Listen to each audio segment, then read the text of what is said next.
Hi, there are some street decorating ideas. Street decorating ideas means people focus on our homes mostly and we decorate them.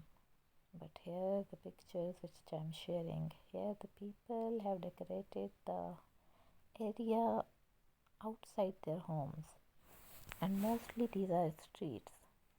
They have decorated them with different colors as well as with the plants, and they are just amazing.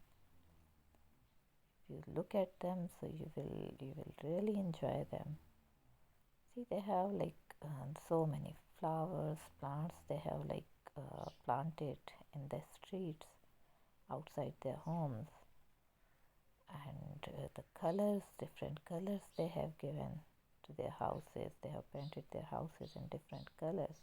Even the streets they have painted, but mostly the uh, flowers are there, and they have combined, they have matched the paints of their homes with the colors of the flowers. Very beautifully they have done this thing, as they both the colors of the walls and the color of the plants or the flower, they are complementing each other so beautifully. So here I thought I should share these street decorating ideas too. So I hope you will like them. Thank you.